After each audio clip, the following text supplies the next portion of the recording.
Turn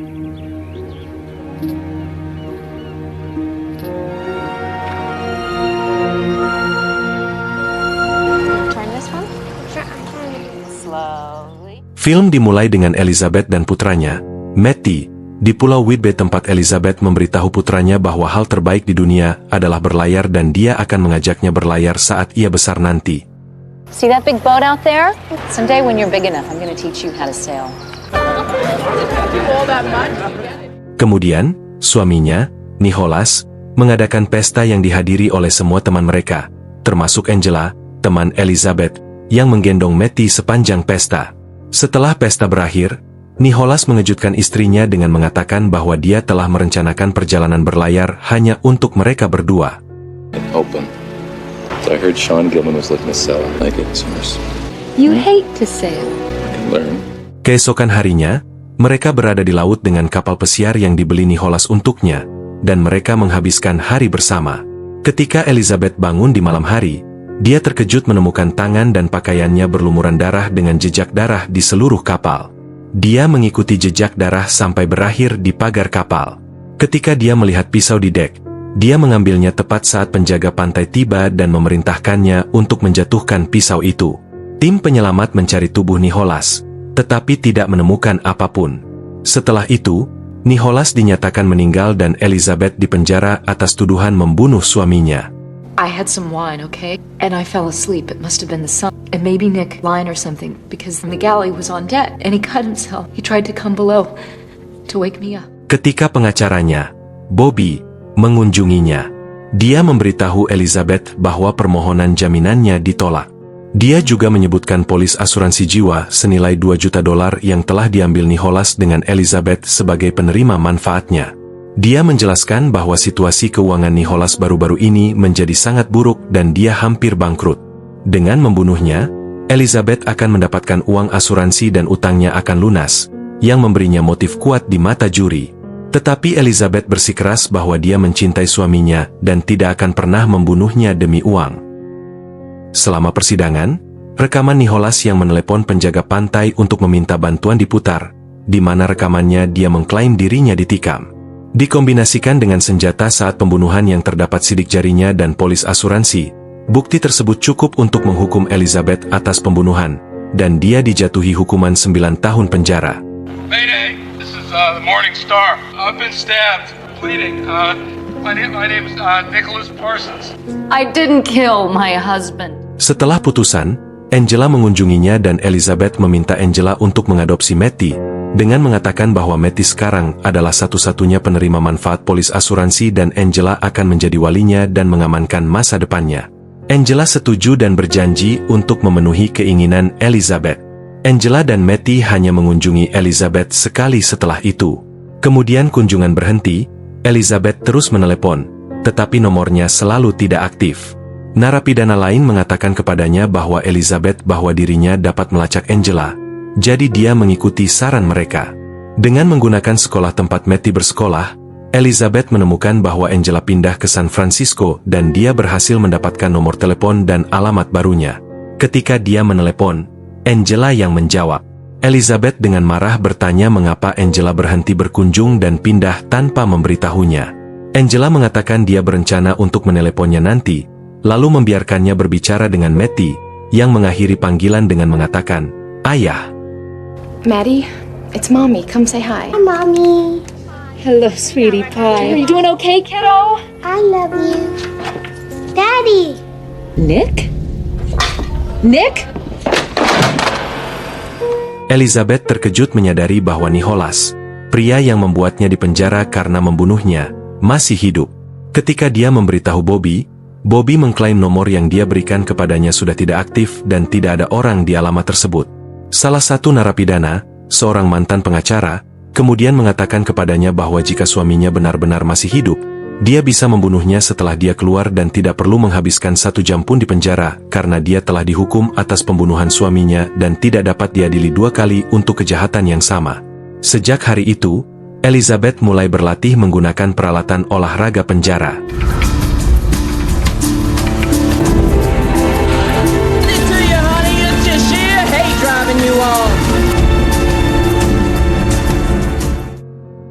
tahun kemudian, dia dibebaskan dengan pembebasan bersyarat dan pindah ke rumah singgah untuk narapidana wanita. Di sana, ia bertemu dengan pengawas rumah, Nell Mann, yang memberitahunya bahwa negara telah memberinya pembebasan bersyarat selama 3 tahun dengan syarat ia tidak melakukan kejahatan. Ia memberitahunya bahwa ia dilarang membawa senjata, memberinya kartu jaminan sosial, menugaskannya pekerjaan, dan menjelaskan bahwa ia harus kembali ke rumah sebelum pukul 20.30. Ia memperingatkannya bahwa jika ia melanggar aturannya, ia akan kembali ke penjara untuk menyelesaikan hukumannya. Any violation of these conditions, and your get out of jail free card will be revoked by me and you will return to prison to serve the No, you're not. on the 2nd floor. Keesokan harinya, Elizabeth mencari Angela secara online, tetapi tidak menemukan apapun. Malam itu, seorang wanita lain di rumah tersebut melanggar ketentuan pembebasan bersyaratnya, dan Nell Mann segera mengirimnya kembali ke penjara meskipun ia memohon kesempatan kedua. Elizabeth kemudian mengetahui dari penghuni lain bahwa Nell Mann pernah menjadi profesor hukum yang karena alkoholisme, menyebabkan kecelakaan mobil dengan istri dan putrinya di dalamnya. Meskipun tidak ada yang terluka, istrinya menceraikannya, mengambil semua uangnya, dan mencegahnya bertemu dengan putrinya.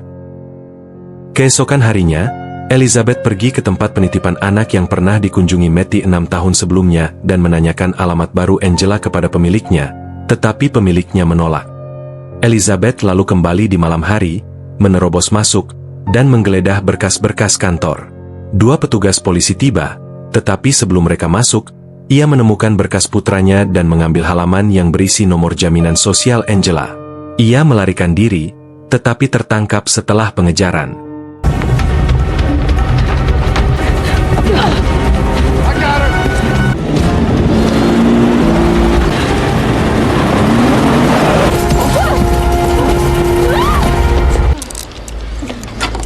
Keesokan harinya, Nell Mann tiba di kantor polisi dan membawanya kembali.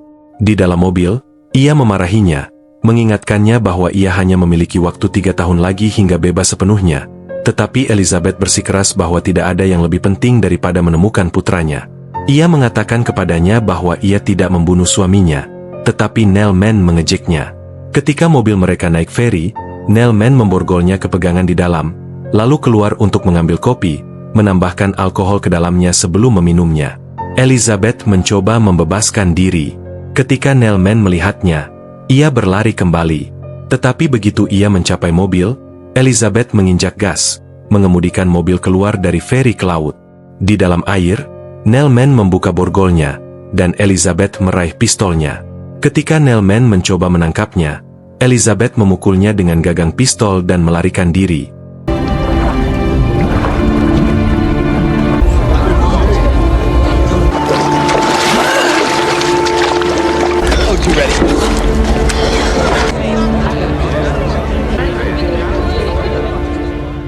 Kemudian, Nell Mann diinterogasi oleh pihak berwenang. Sementara itu, Elizabeth pergi ke pertanian ibunya, di mana ibunya memberinya uang yang telah ditabungnya untuknya. Elizabeth mengambil mobil ibunya dan pergi ke dealer mobil. Dia memberitahu dealer bahwa dia ingin mobil baru dan memberikan nomor jaminan sosial Angela seolah-olah itu miliknya. Dealer itu mengatakan kepadanya bahwa Angela telah mengganti namanya, memberinya alamat baru Angela, dan dia pun pergi. Pada saat yang sama, Nell Mann meminta bantuan dan mengunjungi salah satu temannya dan memberikan nomor jaminan sosial Angela untuk mendapatkan alamatnya. Ketika Elizabeth tiba di alamat tersebut, dia menemukan wanita lain dan anak-anaknya tinggal di sana.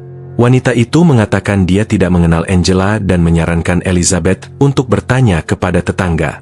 Elizabeth bertanya kepada seorang tetangga yang memberitahunya bahwa Angela meninggal dalam ledakan gas di rumah itu dan bahwa Nicholas membawa Matty pindah ke tempat lain.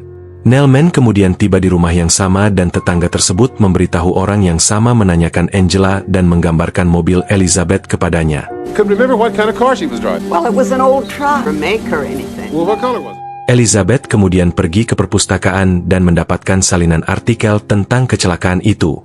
Saat ia memfokuskan pandangannya pada foto Angela, ia memperhatikan sebuah lukisan terkenal di latar belakang yang ditandatangani oleh sang seniman. Ia pergi ke galeri seni dan meminta lukisan yang sama. Pemilik galeri memberitahunya bahwa satu-satunya salinan lukisan itu baru-baru ini telah dijual ke sebuah museum besar. Elizabeth bertanya siapa yang menjualnya ke museum, karena dia ingin membeli lebih banyak karya seniman tersebut. Pria galeri itu memeriksa komputernya. Saat dia melakukannya, Nelman melihat mobil Elizabeth terparkir di luar dan masuk ke galeri. Pemilik galeri kemudian meninggalkannya dan menghampirinya. Elizabeth mencatat alamat yang terkait dengan nama Jonathan Defoe, identitas baru Nicholas, lalu pergi. Ketika Nelman mengejarnya, dia berhasil melarikan diri. Dia kemudian menanyakan nama yang dicari Elizabeth kepada pemilik galeri.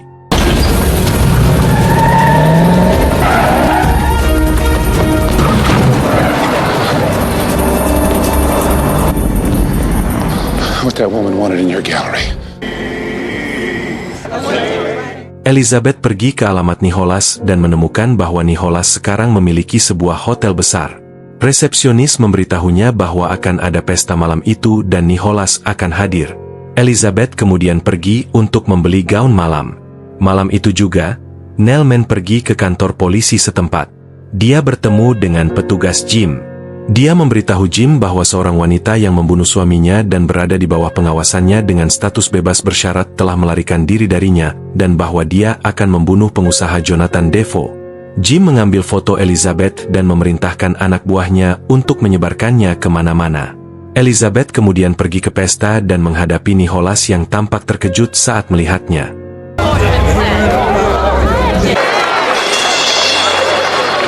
Y'all having a good time?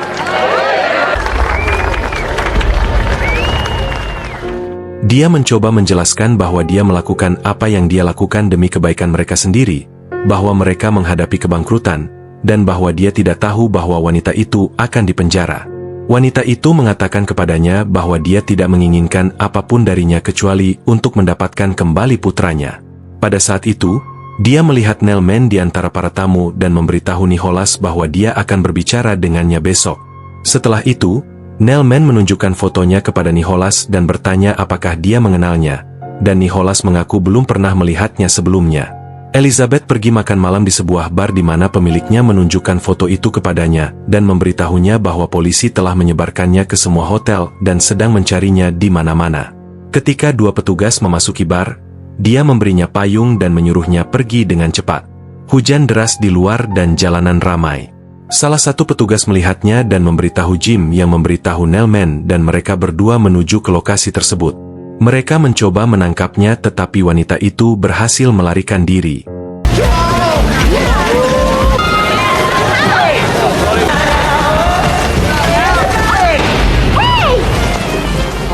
Keesokan paginya, Nelman pergi ke kantor Nicholas di hotel. Nicholas mengatakan kepadanya bahwa dia baik-baik saja dan tidak ada yang mencoba membunuhnya. Ketika Nelman bertanya mengapa Elizabeth ingin membunuhnya secara spesifik, Nicholas mengaku tidak tahu. Pada saat itu, Nicholas menerima telepon dari Elizabeth, tetapi Nelman mengira itu panggilan kerja. Dia meminta Nicholas untuk pergi ke ruangan sebelah dan meminta koki untuk menyiapkan sarapan atas biayanya. Elizabeth kemudian berbicara dengan Nicholas dan mengatur pertemuan di pemakaman bersejarah Lafayette, dengan mengatakan bahwa itu adalah tempat wisata yang akan ramai dikunjungi orang. Nicholas setuju dan mengatakan akan membawa Matty dan bertemu dengannya pukul 4. Elizabeth kemudian bertemu Nicholas di gerbang pemakaman pada waktu yang telah disepakati. Ketika dia bertanya tentang Matty, Nicholas mengatakan bahwa anak laki-laki itu sedang menunggu di dalam. Ketika dia masuk bersama Nicholas, dia melihat Matty dari jauh dan berjalan ke arahnya, tetapi Matty lari. Dia mencari Matty sampai dia menemukannya duduk di dekat pintu masuk salah satu makam. Ketika dia mendekat, Matty lari lagi. Pada saat itu, Nicholas meraih Elizabeth dari belakang dan membanting kepalanya ke dinding yang membuatnya pingsan. Maddie, it's Mommy.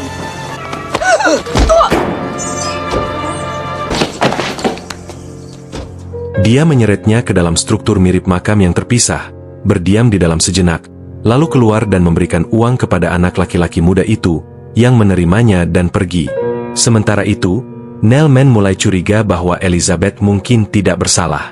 Dia menelepon departemen dan meminta salinan SIM Nicholas Parsons, pria yang dituduh dibunuh Elizabeth.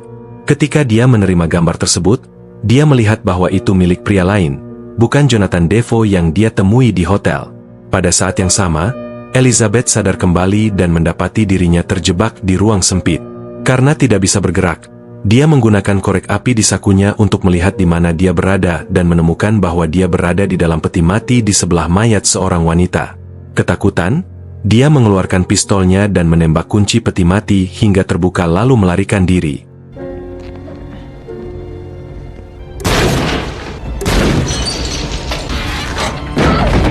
Ketika dia mencoba meninggalkan makam, dia mendapati pintu terkunci dari luar, jadi dia memecahkan jendela kaca. Dia kemudian terlihat berjalan menuju hotel, pakaiannya berdebu dan matanya penuh kesedihan dan kehancuran. Sebelum sampai di pintu masuk, Nelman menariknya ke jalan samping dan dia menangis terseduh-seduh. It's over, Libby. Keesokan harinya, Nelman pergi menemui Nicholas dan meminta maaf karena meragukannya dan karena meminta salinan SIM Nicholas Parsons. Dia menunjukkan SIM tersebut yang berisi foto pria lain. Nicholas menunjukkan kelegaan dan mengatakan kepadanya bahwa siapapun bisa melakukan kesalahan. Pada saat itu, Nelman melanjutkan berbicara dan mengatakan bahwa dia pikir mungkin ada beberapa orang dengan nama yang sama dengan nama Nicholas Parsons. Ketika dia mencari lagi, dia menemukan 6 orang. Dia kemudian menunjukkan kepada Nicholas SIM lain, kali ini dengan foto Nicholas sendiri, dan mengatakan kepadanya bahwa itu adalah foto ketiga yang dikirim dengan nama itu. Karena sudah ketahuan, Nicholas menanyakan harganya, dan Nelman mengatakan kepadanya harganya $1 juta. Nicholas mengatakan dia tidak memiliki jumlah sebanyak itu, tetapi dapat memberinya 100.000 sekarang dan sisanya dalam 2 hari. Nelman setuju. Ketika Nelman menyebutkan bahwa kemunculan kembali Elizabeth dapat menyebabkan mereka masalah, Nicholas mengatakan kepadanya untuk tidak khawatir, bahwa Elizabeth bukan lagi masalah dan tidak akan mengganggu mereka lagi. Pada saat itu, Elizabeth memasuki kantor sambil mengacungkan pistol ke arahnya. Dia mengatakan kepadanya bahwa jika dia membunuhnya, dia tidak akan menghabiskan 1 hari pun di penjara karena dia telah dihukum karena membunuhnya sekali dan hukum melarang mengadili seseorang 2 kali untuk kejahatan yang sama. Kemudian, Elizabeth bertanya kepadanya di mana putranya berada. Pria itu memberitahunya bahwa Matty berada di sekolah asrama dan memberikan alamatnya. Elizabeth mengatakan kepadanya bahwa kematian akan menjadi rahmat baginya. Itulah sebabnya dia akan memastikan pria itu di penjara karena telah membunuhnya. Pada saat itu, Nelman mendengar rekaman Nicholas yang mengatakan bahwa dia telah menguburnya. Nicholas dengan cepat mengeluarkan pistolnya dan menembak Elizabeth. Tetapi peluru itu mengenai Nelman. Nelman jatuh dan Nicholas mengarahkan pistolnya ke Elizabeth. Nelman menerjangnya dan Nicholas mengarahkan pistol ke arahnya.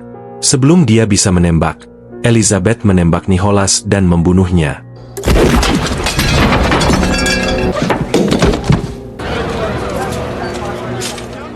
Tak lama kemudian polisi dan ambulans tiba.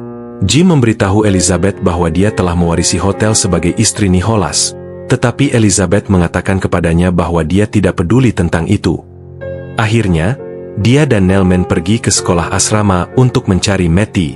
Begitu dia melihatnya, dia mengenalinya dan pria itu berlari ke arahnya. Dia mengatakan kepadanya bahwa ayahnya mengatakan kepadanya bahwa dia telah meninggal. Elizabeth mengatakan kepadanya bahwa dia masih hidup, lalu memeluknya erat-erat. Dan film berakhir. Gimana menurut kalian tentang film ini? Komen di bawah.